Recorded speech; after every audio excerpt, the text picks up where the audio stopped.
Hello and welcome. Today I am here with another module of functionals in R. In the previous module we had some discussions about higher order functions and some specific functionals like reduce function and many more. We have also some discussions about predicates and many things. In this module we will be discussing about how the functionals are used to replace some different kinds of loops.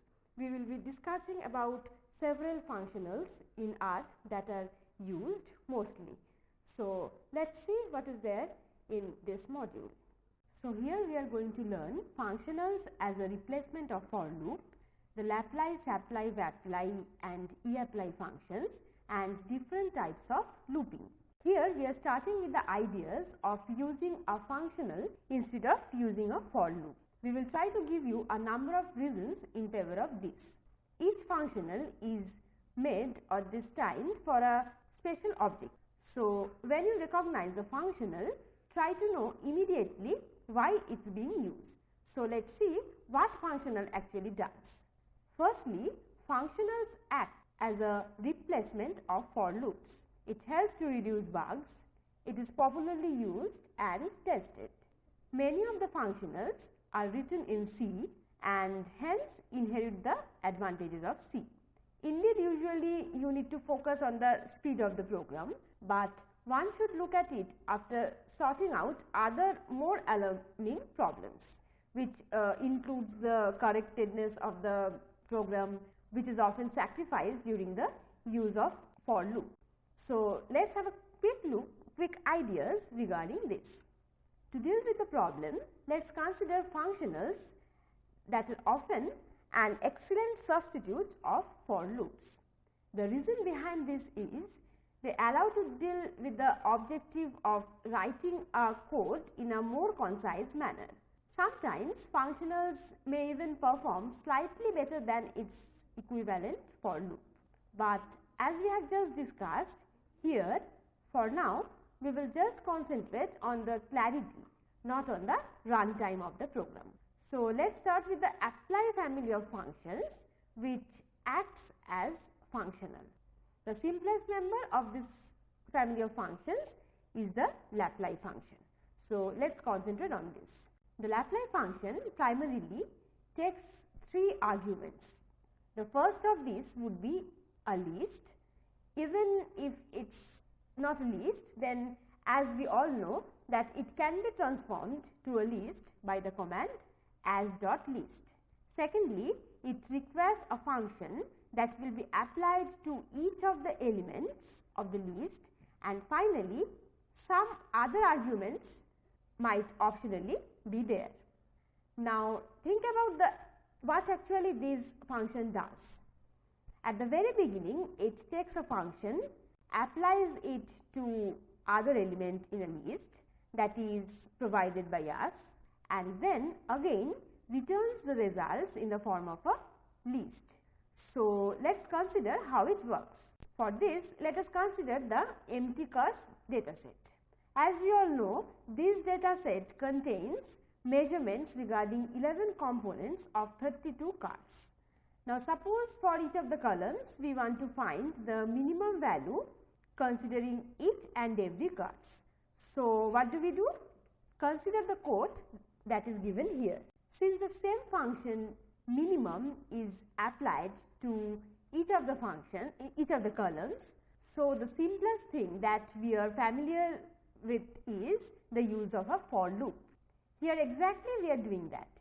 Here I runs from 1 to 11, which is the number of column here, and hence the vector named minimum contains all the minimum values corresponding to the columns. So, this whole thing is pretty simple, but isn't it a bit elaborate? Remember, we have come across these kinds of problems in one of the previous modules as well. There also it was shown that how this method comes along with a number of errors. So, here comes the idea of the lapply function. Here, if we just put the arguments of the lapply function as x is equal to empty cars and the function that is being applied to is minimum, then the whole thing will be done. The second code is far more clear and concise than the first one, even though a vector would be preferable than a list as an output. But we can always have solutions to this problem. We are coming into this a little while later. But the other advantage of the code is the function lapply. Unlike the for loops, it does not produce any intermediate result during the execution. By this, what I mean is, in case of the for loop, the value of the result of the loop, that is the vector minimum, keeps on changing at each iteration. But the result of the function lapply is not going to produce any intermediate step, though it can be assigned to a variable. Here we can use the function unlist to convert the output from a list to a vector. Now the question is, why do we require the list representation? It is indeed very obvious. Primarily the objective of it is to make it more compact. Here, in the context of this example, one thing that I need to mention is that the data frame is also a list. So we can include this as an argument of the lapply function. Now let us consider another of the similar kinds of an example. Suppose we are curious about the type of the variables that are involved in the air quality data set. In the air quality data set, we have 6 columns corresponding to the 153 rows. So what do? Here we are applying the function plus on the air quality data set, and as we know from the functionality of the lapply function, the class function is being applied to each of the columns of the air quality data frame, and then the output is obtained in the form of a list, though we can always unlist that. Now let us talk about the other two lapply family of functions, that are sapply and vapply functions. Primarily they are variants of the lapply function, as we know. Then where the difference is? Actually the difference lies within the output. If you see the outputs, then you will find that these functions produce vectors, matrices and other higher dimensional arrays instead of lists. This is unlike the lapply function, which produces list usually. Now let us have a look at the previous example. In that case, we wanted to know the types of variables which were involved in the air quality data set, and we had used lapply function in order to get that. Here we are applying the sapply function to do that, and here is our output. So now you can clearly see what the difference is. In the previous case we had a list as output, but here it is a vector that we are getting. So as we can see, this sapply function simply wraps around the lapply function. So it seems it is really great to use. Moreover, it saves a lot of typing time. So why do we need to search for anything else? Actually the sapply function have a very little control on the type of the output that they are giving. Now have a look at this code. Here when you give it an empty list, then the sapply will return another empty list. In this case, as we know, we can expect an empty logical vector, but we are getting an empty list. So as we can see, the sapply function may provide an excellent shortcut when working with R in interactive mode. But when you go for writing a serious R code, don't use this function. Then what are the alternatives? Here we have one, and this is the vapply function. This is the second variant of the lapply function. To overcome the problem created by the sapply function, the vapply function is improvised in such a way that it allows us to use one more argument through which we can fix the kind of output that we are wanting the function to return. Now let's illustrate what we are trying to say. Look at the code. Here, unlike the supply function, if you add this extra argument here, we will come up with a 0 length logical vector. The apply function can provide either of the two things. It improves consistency by providing either the return type we are expecting or error. So, we are in an advantageous position now, and through this the errors can easily be captured, and hence we will come up with a more robust code. Here we are revisiting the example of finding the classes of the variables involved in the air quality data. At the very beginning, we have got a list of using the lapply function. Then using the sapply function, we got a vector. Here, if we use a vapply function like the one we have used here, then with this extra argument as well, we are getting the same output as we have got using the sapply function. Now, the reason why we said earlier that sapply function works better for interactive use is because in that case, you will have plenty of opportunities to notice if you have committed an error or not. But in case you are writing a function or rather a complicated function, the occasions are very few which will tell you about the errors. Now, suppose we are considering the list of data frames together. Here we are considering the data frame women, BOD and air quality.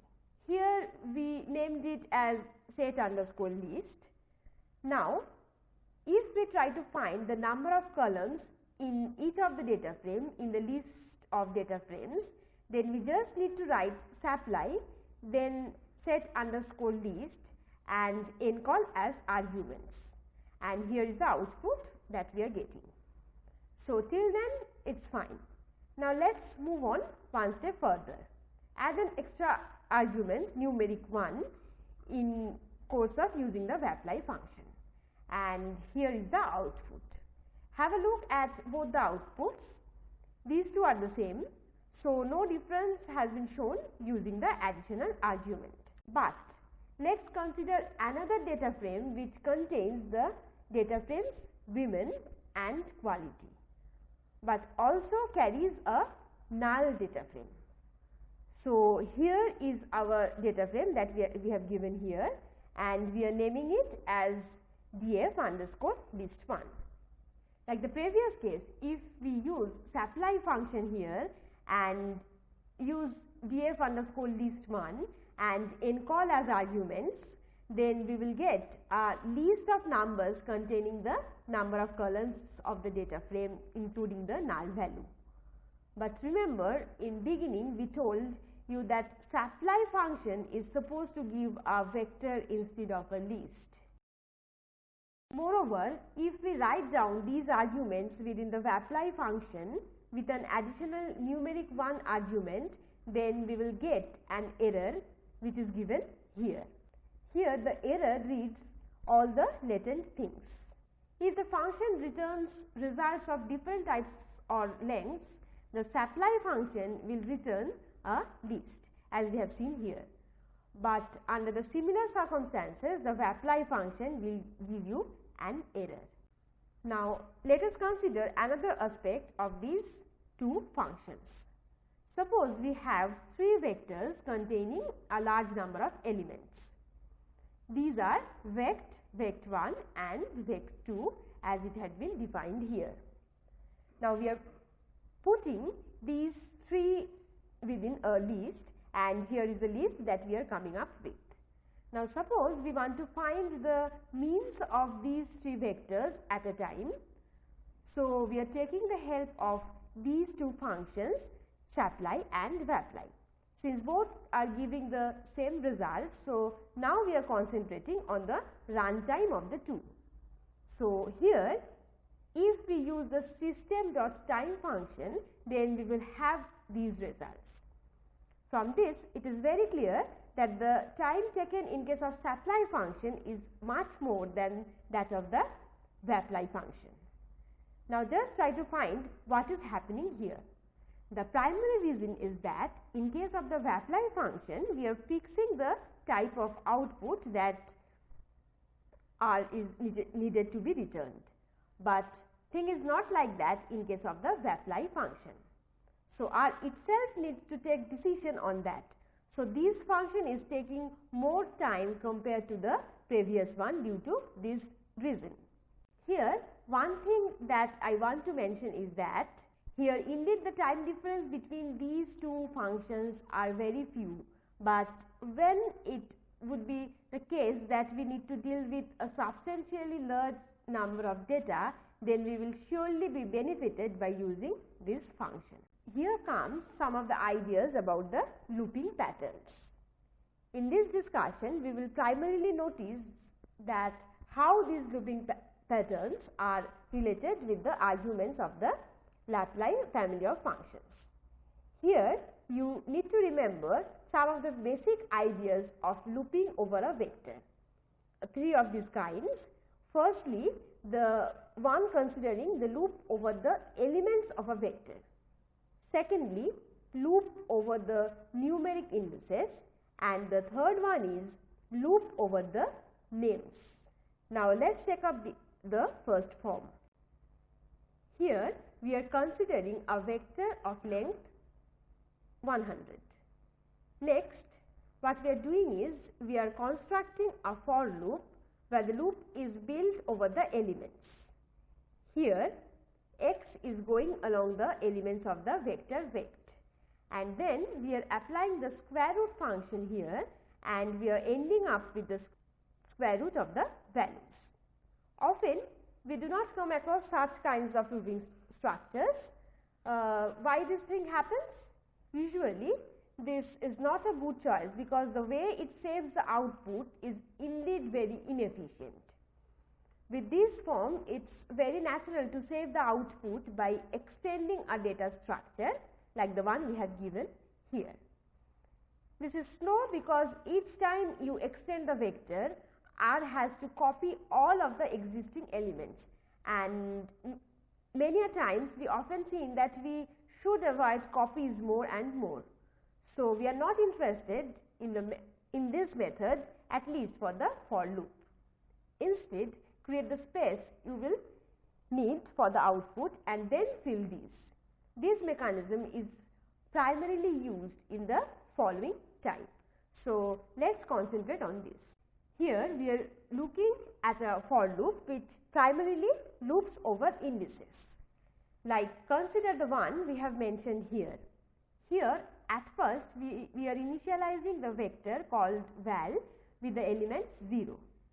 Then with this index I, we are applying the function squared to each of the elements of the vector vect, and the output corresponding to each of the indices are stored with that index corresponding to the val vector. Here it is needless to say that this is the better way to deal with. Here you can always use sequence underscore along as well. So as we are seeing the number of ways of using the for loop, three basic ways are there for the Laplace function as well. The sequence of these are as it had been given here. So the question that arises is, will we prefer the second one as well compared to the first? The answer is no, we will not prefer that. We would use the first one because the Laplace function will take the responsibility to the output. So there is no need to worry about all these things. Then when do we use the second function or the third one?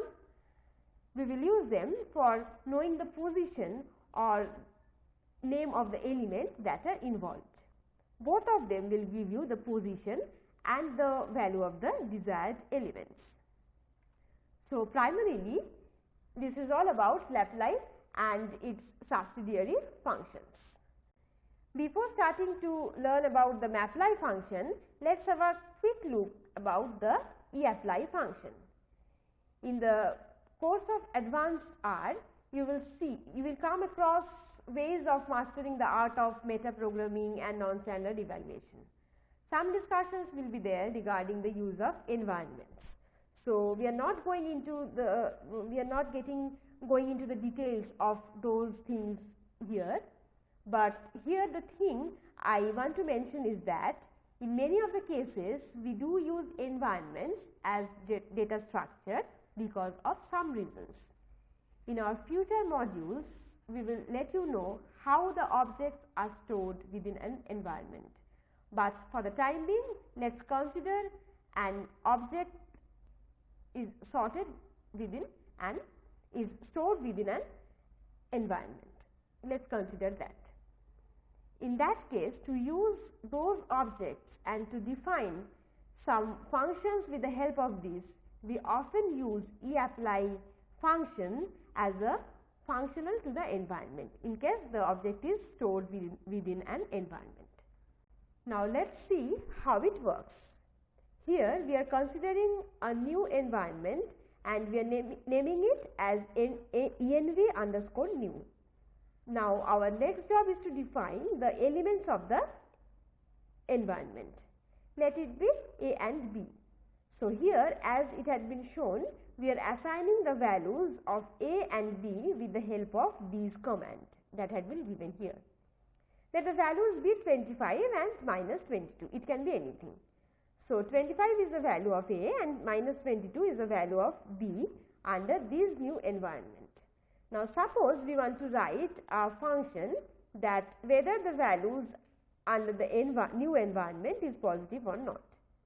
In this case, the use of the eApply function will make the whole work easy. Just have a look at the arguments within the eApply function. Using the conditional statement if else, we can surely determine which of the object is positive and which is negative within the environment. So, as you have seen in this module, we had some primary discussion about how loops can be replaced through functionals. Here we had used some functionals like lapply, sapply, vapply and eApply functionals, which are basically higher dimensional functionals. And here with the help of some examples, we had shown you how these functionals are used. In the next module, we will show you the uses of the functionals like map function and lapply functions, and we will also give you some cases where functionals are not very well suited to replace the loops. So, let us see what is there in the next module.